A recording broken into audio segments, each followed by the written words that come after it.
तो दोस्तों यहाँ पर अपने ट्रैक्टर के साथ छोटा सा ना एक कांड हो गया है। तो अपने ट्रैक्टर की ना यहाँ पर हुक टूट गई है ट्रॉली खिंचाते समय।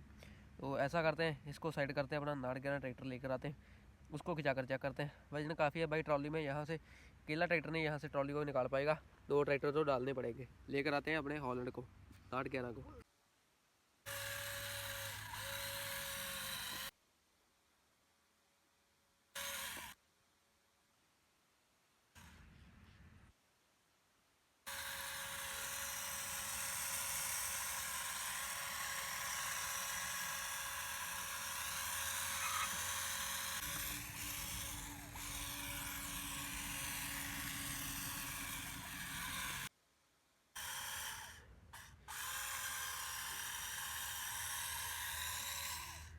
दोस्तों वैसे तो हमने जो ट्रैक्टर अपना इधर से रूट से लेकर आना था, फिलहाल हमने जो यहाँ से इसको ट्रैक्टर को लेकर आए वहाँ से इतनी बड़ी सी चढ़ाई के साथ चढ़ाकर चेक करते हैं अपना ट्रैक्टर चढ़ पाता है या नहीं।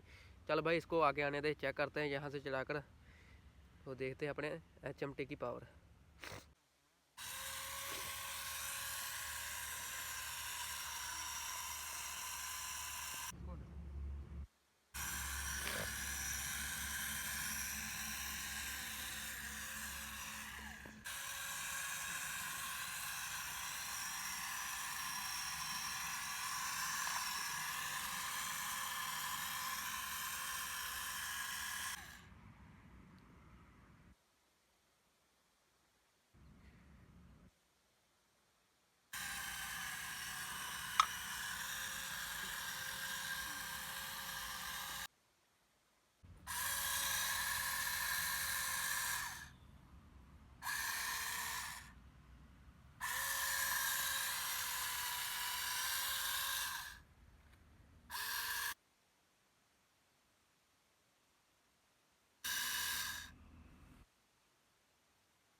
Jam